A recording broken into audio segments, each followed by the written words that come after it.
Hey folks, Dust here, and of course I wanted to discuss Astralis winning the FACEIT Major in London and really solidifying their era in Counter-Strike Global Offensive history of being one of the greatest teams of all time to ever touch the game. And so this video is really just to celebrate this accomplishment.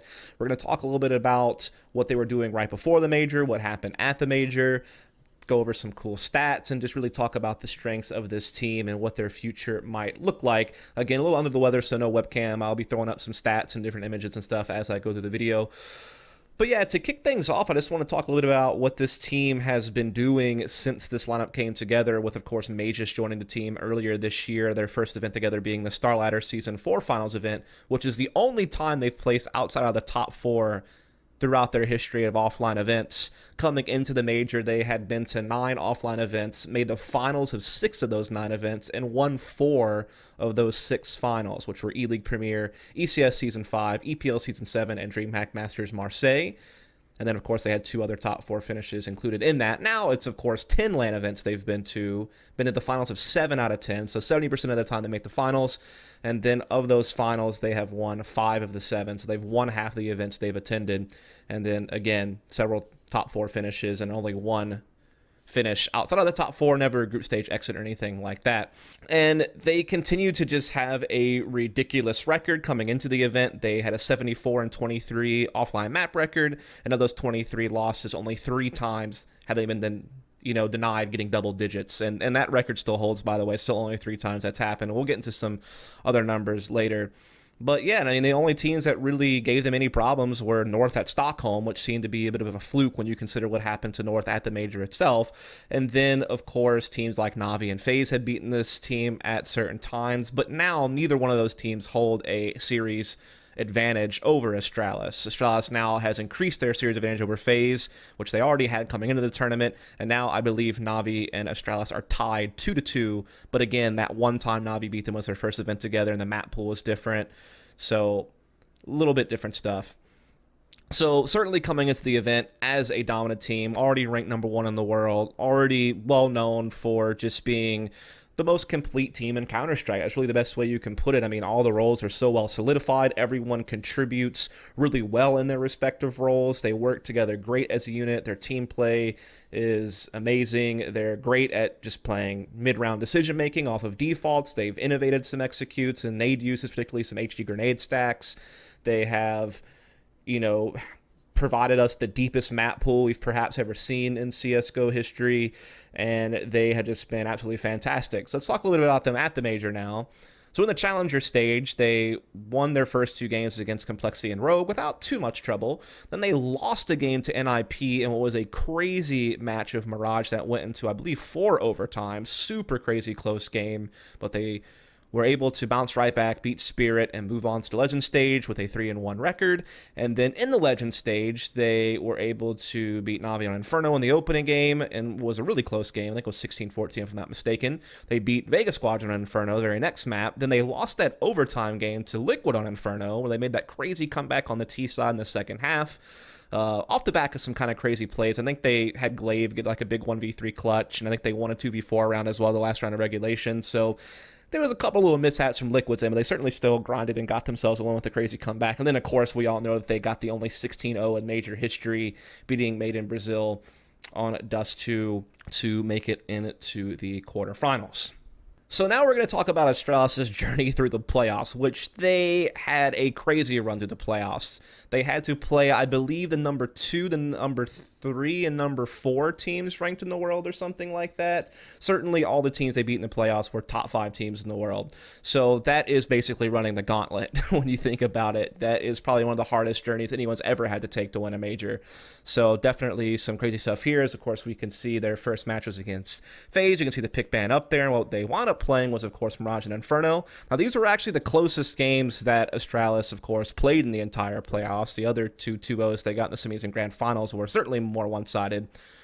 But yeah, when you look at Mirage, FaZe started on the T side of that. They actually won the pistol and went up to 3-0 off of that. But then Astralis goes on a run of 9 rounds in a row to make it 9-3. FaZe finally do respawn, and there's a little bit of a fight there at the end, but the half winds up going to Astralis 11-4. They were very dynamic with their riflers at mid. Didn't even have to really use Device's AWP a whole hell of a lot. In fact, Dupree with the second op was making a couple of big plays, pushing Palace, doing different things. Major was doing so good on that A-bomb site defending, and just the monster CT side from Astralis in that match. And then you go into the second half where Astralis is able to win pistol, quickly make it 12-4. FaZe does strike back on the second round in a force buy, and FaZe is actually able to streak together some rounds in a row to make it a really close game at this point. I remember there was this one round where Kerrigan had that super crazy play with UMP on the B bomb site, had a couple other big plays as well near window room and in the jungle area, and Kerrigan actually had a really big game here. Olaf had pushed mid one round, got a couple of kills, and so there's definitely some fighting from FaZe. There's no doubt about it. But then at around the 12-11 mark, you see Astralis deny FaZe from being able to actually tie up the game, and then they wind up going up to 14-11 with a really sick B execute. So, through all this, being able to just kind of play mid control and kind of mid round, maybe throw in some executes, but then they threw in this really sick B execute. They had smokes on the window and door of the kitchen. They had the 2 smokes on catwalk by the cubby. Tons of flashbangs rang out. They were able to kind of punish Olaf Meister. He had an AWP in the site, only got 1 kill. They traded him out pretty quickly, then really clamped down. And that's really what it felt like they were going to get the game. But it got a little bit scrappy after that. I want to be in a 16-14 game, but Astralis, some great calls. They were able to win it. And then, of course, on Inferno, FaZe starts out on the CT side this time around and actually runs up a 10-5 game. And really, Astralis struggled throughout this entire T side. This is where it really looked like Astralis might wind up, dropping a map in this playoffs.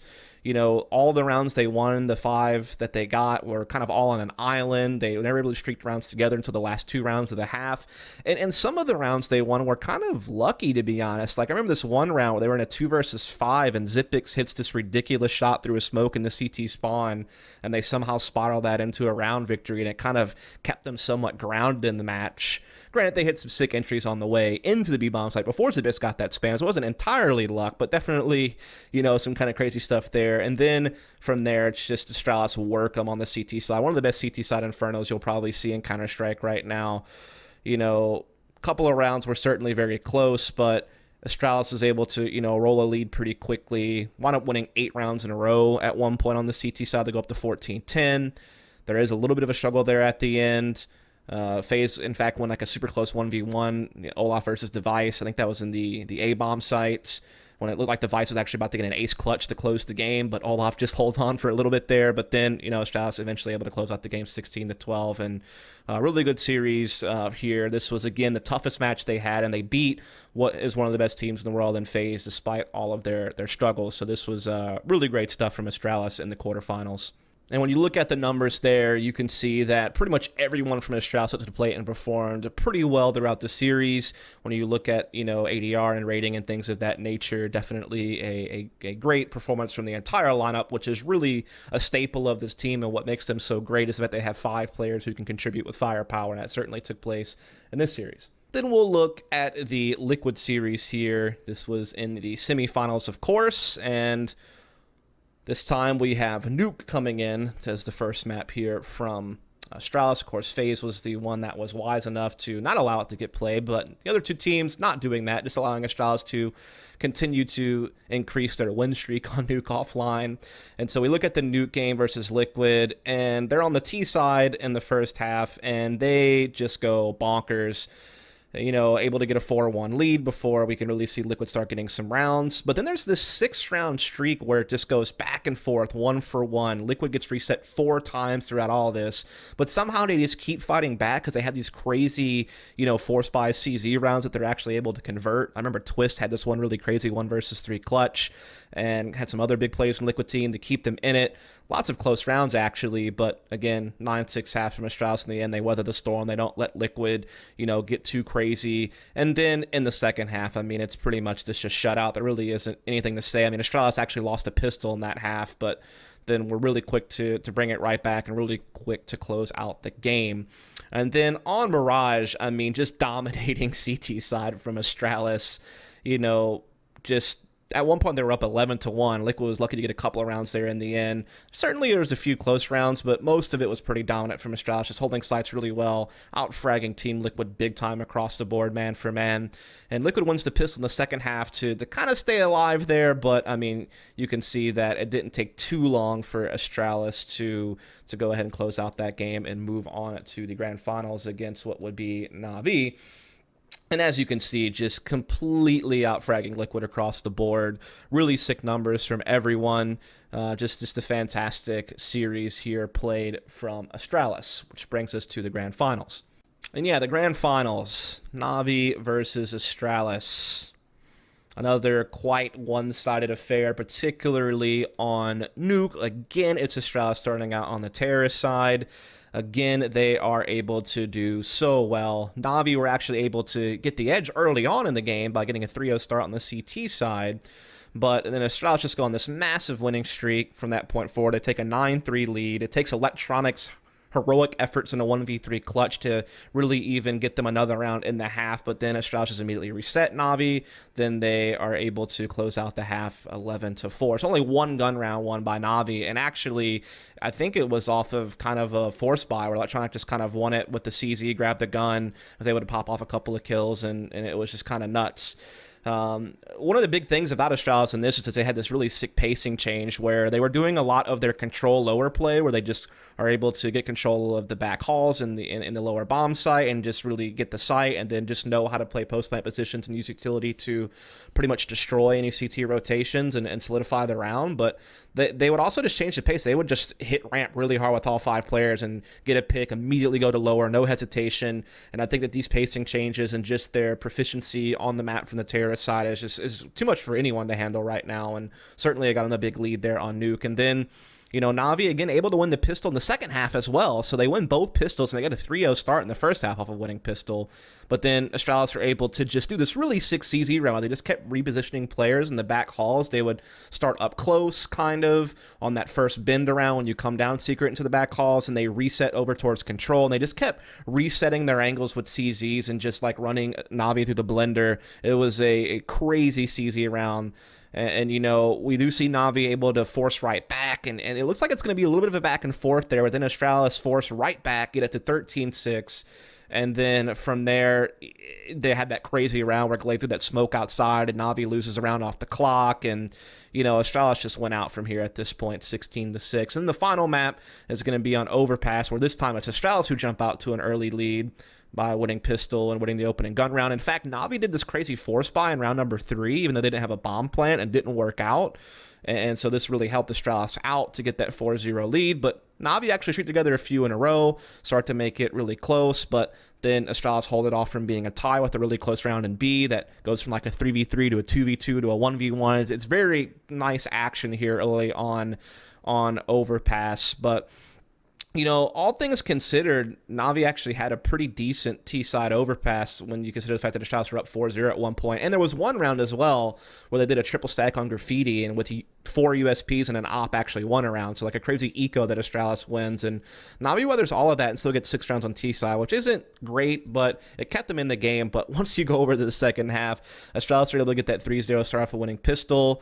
Then they just jump up to a quick 14-6 lead by winning the opening gun round and the following save. And Navi make a slight comeback, but again, it's really nothing too crazy. And again, you can see the numbers for Astralis are just berserk. And now we're going to go a little bit deeper into some of these numbers for the tournament for Astralis.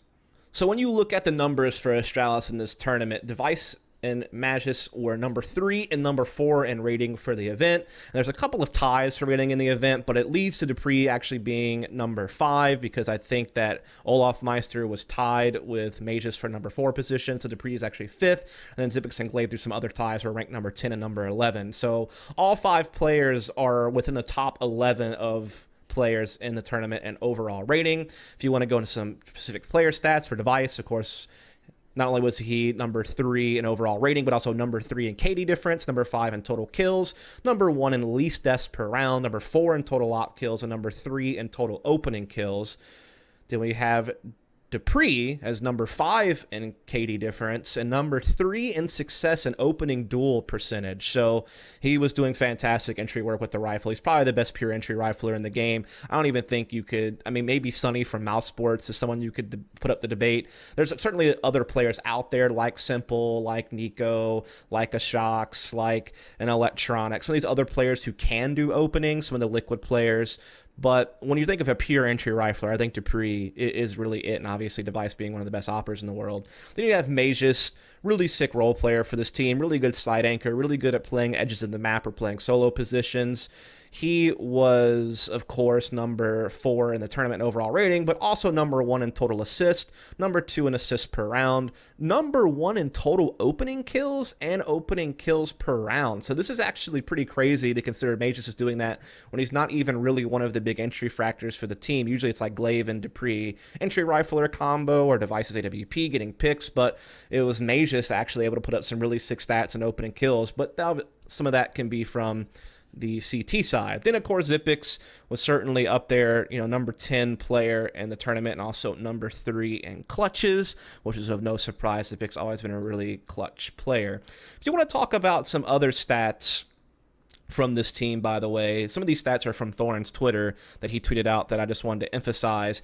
Astralis won their opponent's map pick in every single playoff series. They only lost 2 maps out of the 14 they played in the tournament, and both of those were in overtime. They're also the first person, again, in a major to get a 16-0 against an enemy team. So that is pretty crazy. And then they didn't allow double digits to their opponents in either the semifinals or finals. So all 4 of those maps, they did not allow their opponent to even get double digits. Again, some more stats here that I was able to compile is currently Astralis are 80-23 in their offline map record. So they've played, 103 games and only lost 23 of them. Of those 23 losses, again, only 3 of them were they unable to at least reach double digits. There's only been 2 times where they've been completely shut out of a series in their entire history as a lineup, both of which were to FaCe at Sydney and Katowice. Obviously, none of that happened here at the Major. Also, the only teams with series wins over this team are North twice at Stockholm, which seems to obviously be a bit of a fluke. We already kind of talked about that. Then you have Navi and FaZe, who are the only other 2 teams to have ever gotten a series off of this team. But Astralis now holds, I think, a 2-series advantage against FaZe, and I think they're tied with Navi in series. I think we already kind of hit on that. Device won his 3rd HLTV MVP medal here. Dupree also has a MVP medal as well. And so that means of the 5 finals they won, 3 of the finals went to Device MVP-wise, 1 to Dupree. I think 1 went to Simple at an event where Simple just really popped off. And others have been in contention for MVPs multiple times. I think Majus was in contention at E-League Premier. I think Glaive actually did win an MVP from an event, like a tournament organizer, not from HLTV, but I believe an event gave it to him, whether it was either E-League or maybe like DreamHack. I'm not 100% sure, but I know that he got one at some point. And yeah, now out of 10 events we're looking at these players up here, Dupree and Majus have only gone negative overall in an event a single time. Xyp9x has done it twice out of 10, and then Glaive and Device out of the 10 events have never gone negative overall throughout an event. They likely have the strongest map pool in history as well, which we're now going to talk a little bit more about. So as you can see on your screen, this map pool is just nasty. They have probably the strongest map pool maybe in CSGO history, but certainly in recent times. They own the record for the 2nd longest map winning streak offline in CSGO history with, of course, their 19-0 record on Nuke. The only team to surpass them in this is NIP with their Nuke from 2012 to 2013, which I believe they won 32 games in a row on that map, if I'm not mistaken. So obviously they're still a ways off from that, but they're number 2 as far as longest map win streak in an offline environment. Then when you look at the rest of the map pool, it is just ridiculous outside of Nuke.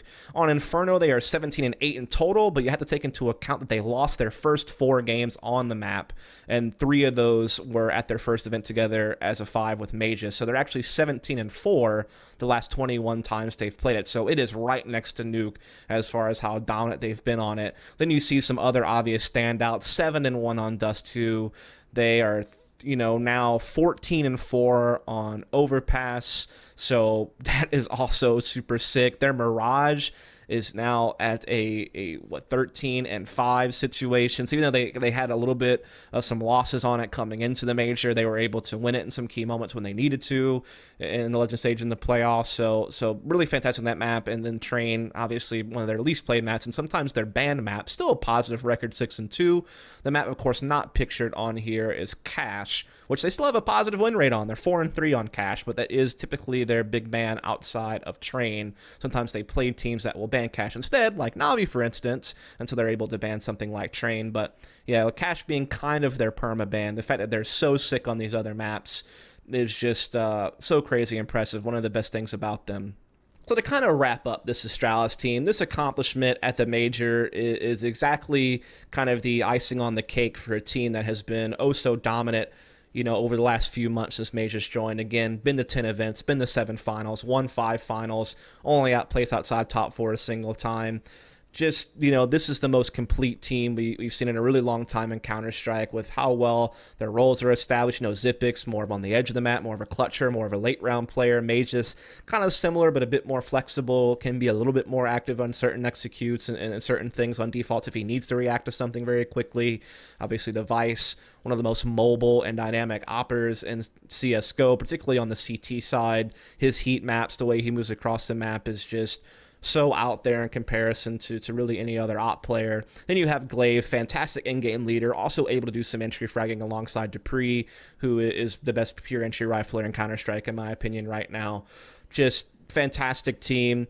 Some of the best fundamentals you'll ever see in Counter-Strike, just how they play out 5-on-4s, you know, to make sure they close out those rounds. Even how they play from behind in a 4-on-5, they play it as intelligently as possible to still have a chance to win the round. The way they can play 3-on-3s post-plant, whether it's retaking or holding down a site, just all those fundamentals on this team is great. And they have some of the best defaults you'll see, able to play their defaults so well with these well-established roles and be able to make these sick mid-round reads and be able to react to things properly, absorb aggression, be able to put pressure on the map, be able to take map control effectively, use utility oh so well, the HE grenade stacks, and you know, the set smokes, all the flashes, the timing, the spacing of their players as they enter bomb sites. All of it is just so crisp and sharp.